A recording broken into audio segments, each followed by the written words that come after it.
Eco Tejas world class electric bike అతి తక్కువ ధరలోనే. నిజం చెప్పాలంటే మా ఆయన జాతకంలో నేను కనిపించంట. అంటే జాతకంలో ఇలా ఫారెన్ అమ్మాయిని చేసుకుంటాడని ఆయన జాతకంలో రాసి ఉంది. అది రాసి ఉంది. వాళ్ళ అమ్మమ్మ అది చాలా సంవత్సరాల నుంచి చూశారట. అందుకు వాళ్ళు కూడా ఈజీగా ఒప్పుకున్నారు. దేవుడు ఈ బంధాన్ని ఇండియా నుంచి ఫిన్లాండ్ బంధాన్ని అలా కలిపాడు. సో ఫైనల్గా ఇండియాకి ఎప్పుడు వచ్చారు మరి? ఫైనల్గా మేము ఇక్కడికి 2008లో వచ్చామండి. 2008లో. అప్పటి వరకు ఫిన్లాండ్లోనే ఉండేవారా? అప్పటి వరకు యూకేలో ఉండేవాళ్ళు. సో ఇక్కడికి వచ్చిన తర్వాత అత్తమామలు ఈ కల్చర్ గురించి చెప్పారా, లేదంటే మీరే నేర్చుకున్నారా?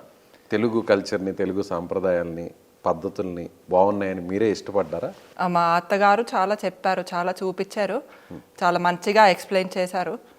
అలా నాకు కూడా ఇంట్రెస్ట్ ఉంది. మా అత్తగారి దగ్గర నేర్చుకునే అవకాశం వచ్చింది. ఆవిడ దగ్గర ఉంటే నేను అన్నీ నేర్చుకున్నాను. అంటే ఇక్కడ మనుషులు ఎలా మాట్లాడతారో, ఇక్కడ అందరూ ఎలా కలిసి ఉంటారో అది ఆవిడ దగ్గర నేను చూశాను. ఆవిడ వల్ల నాకు ఇక్కడ చాలా సుఖం. ఎవరన్నా మీ ఫ్రేమ్ చూపించకుండా ఓన్లీ ఆడియో మాత్రమే వినిపిస్తే చూసేవాళ్ళకి తెలుగు వాళ్ళు మాట్లాడుతున్నారేమో, తెలుగు మహిళలు మాట్లాడుతున్నారేమో అనుకుంటారు. కానీ మిమ్మల్ని చూస్తే ఒక ఫారినర్ ఇంత స్పష్టంగా మాట్లాడతారా తెలుగు అని ఎదురుగా కూర్చున్న నాకే షాకింగ్గా ఉంది. ఇంతసేపు ఇంటర్వ్యూ చేస్తుంటే చూసేవారు మనకి ఇంత ఆశ్చర్యంగా ఉంటారో మరి చూడాలి. మీరు చెప్పండి, ఎలా నేర్చుకున్నారు? అదే యాక్చువల్లీ నాకు తెలుగు అన్న భాష ప్రపంచంలో ఉందని ముందు తెలియదు. ఫిన్లాండ్లో ఉన్నప్పుడు అస్సలు ఐడియా లేదు. ఆ తర్వాత మా ఆయన పరిచయం అయితే నేను అడిగాను, ఇలా మీ ఇండియాలో మీరు ఏ భాష మాట్లాడతారు అని. అప్పుడు తెలుగు అని చెప్పారు. ఈ తెలుగు ఏ భాష అని అప్పుడు నాకు ఇంట్రెస్ట్ పుట్టింది. వెతుక్కున్నారా? అప్పుడు నేను ఆన్లైన్లో వెతుక్కున్నాను. తెలుగు ఎలా నేర్చుకోవాలో అని అది కూడా చాలా ప్రయత్నించాను. ఆఖరికి మా సౌత్ ఏషియన్ స్టడీస్లో అక్కడ హెల్సింకి యూనివర్సిటీలో ఒక ప్రొఫెసర్ ఉన్నారు. నేను ఆయన్ని అడిగాను, తెలుగు ఎలా నేర్చుకోవాలో మీ దగ్గర ఏమైనా ఉందా? అప్పుడు ఆయన ఏం చెప్పారంటే, మా యూనివర్సిటీలో 1960sలో ఒక తెలుగు కోర్స్ జరిగింది. నా దగ్గర నా షెల్ఫ్లో ఒక తెలుగు బుక్ ఉందేమో అని ఆయన అన్నారు. ఆయన వెళ్ళి చూస్తే అక్కడే ఉండింది. ఆ తెలుగు గ్రామర్ బుక్ ఒకటి ఉండింది, ఒక ఎక్సర్సైజ్ బుక్ ఉండింది. అప్పుడు నేను అడిగాను, నేను ఈ బుక్లు తీసుకుని అదే మీ దగ్గర తీసుకుని నేను నేర్చుకోవచ్చా అని. అప్పుడు ఆయన ఆ బుక్లు ఇచ్చారు. నేనే చదువుకున్నాను. ఆ తర్వాత అందరితో మాట్లాడుతూ ఇంకా నాకు ప్రాక్టీస్ అయింది. ఎన్ని నెలల్లో లేదంటే ఎన్ని సంవత్సరాల్లో నేర్చుకున్నారు తెలుగు?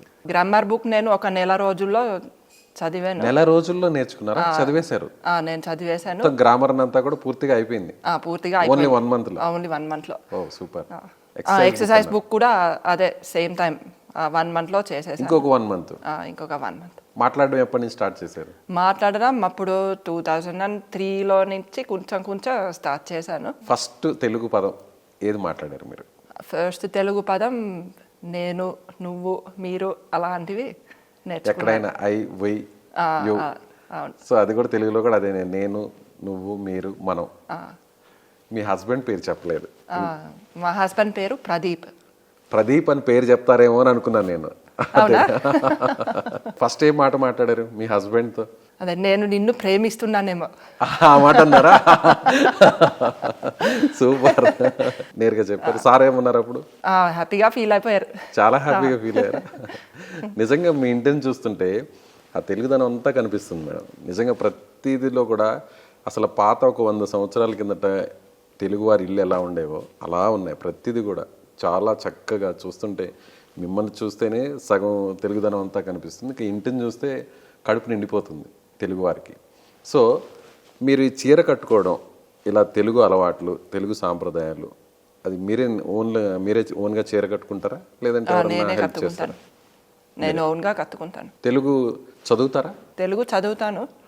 అదే రోజు చదివే మెటీరియల్స్ లేవు నా దగ్గర, కానీ చదువుతాను. ఇంగ్లీష్ కూడా నేర్చుకున్నారా? ఇంగ్లీష్ కూడా నేర్చుకున్నాను. ఇప్పుడు సారు మీరు మాట్లాడితే ఏ లాంగ్వేజ్లో మాట్లాడుకుంటారు? నేను సారు 2 లాంగ్వేజెస్లో మాట్లాడతాము. తెలుగులో కూడా మాట్లాడతాము, ఇంగ్లీష్లో కూడా మాట్లాడతాము. ఒక్కసారి మీ ఫిన్నిష్ లాంగ్వేజ్లో మాట్లాడతారా? మాట్లాడతాను. మీరు ఏం చేస్తున్నారంటే ఫిన్నిష్లో ఏం చెప్తారు చెప్పండి. మితా సతేర్. మితా సతేర్. నేను నిన్ను ప్రేమిస్తున్నానని సార్కి మీరు చెప్పారు కదా, అదొకసారి మీరు ఫినిష్లో సార్కి చెప్పండి. Minä rakastan sinua.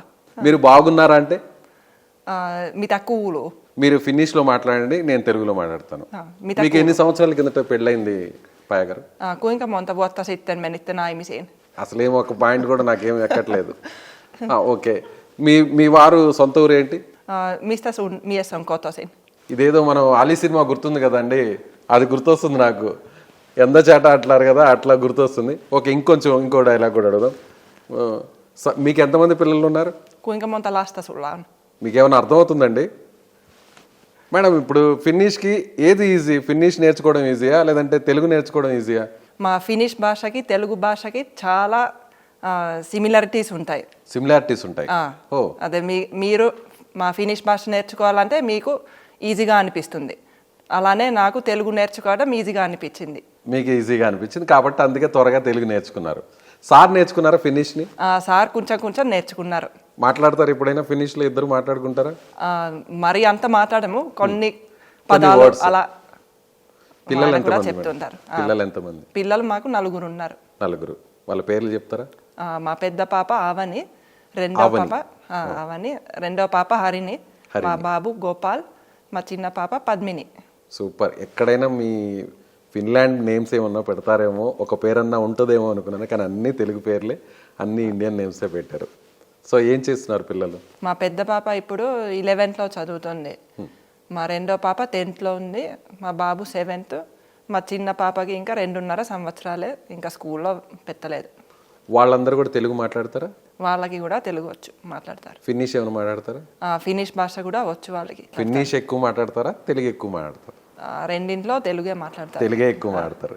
మీ స్వార్థం ఏం లేదు అందులో. ఎప్పుడైనా ఇద్దరిలో వార్ జరుగుంటుందా? ఇప్పుడు ఏదన్నా వార్ జరిగితే, లేదు మా లాంగ్వేజ్ కూడా నేర్చుకోవాలి పిల్లలు, ఫినిష్ కూడా ఎక్కువ నేర్చుకోవాలని ప్రెజర్ పెట్టడం, అట్లా ఏమైనా జరిగి ఉంటుందా? పోట్లాట ఏదైనా సరదాగా జరుగుంటుందా మీకు మీ వారికి? అట్లా ఏమీ లేదండి. ఇప్పుడు ఫినిష్ నేర్చుకోవడానికి ఆన్లైన్లో ఒక కోర్స్ ఉంది, నేను మా పిల్లలని దాంట్లో పెట్టాను. వాళ్ళు 9th క్లాస్ వరకు దాంట్లో కొంచెం ఫినిష్ నేర్చుకుంటున్నారు. వేరే మీ వారి ప్రదీప్ గారి సొంత ఊరు ఎక్కడండి?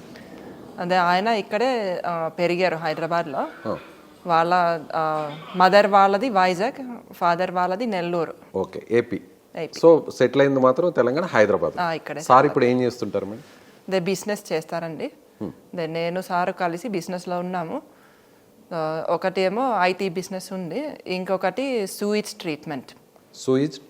అదే వేస్ట్ వాటర్ ట్రీట్మెంట్. ఓకే. దానికోసం మేము స్వీడన్ నుంచి ఒక టెక్నాలజీ తెస్తాము. మా సూయిజ్ ట్రీట్మెంట్ ప్లాంట్స్లో అసలు అదే వాసన ఉండదు, ఇంకా చాలా, అది కూడా చాలా సస్టైనబుల్గా, ఈకో ఫ్రెండ్లీగా ఉంటుంది. అంటే దాన్ని డ్రింక్ చేయొచ్చా? ఇప్పుడు దాన్ని రీసైక్లింగ్ చేసి దాన్ని డ్రింక్ కూడా చేయొచ్చు. మా కస్టమర్ ప్రాజెక్ట్ ఎక్కడ చేస్తున్నారు ఇప్పుడు? ఆ ప్రాజెక్ట్, మా ప్రాజెక్టులు ఇప్పుడు కేరళ నుంచి లడాక్ వరకు చాలా ఉన్నాయండి. కేరళ నుంచి లడాక్ వరకు. Kerala to Kashmir. Yes. Super.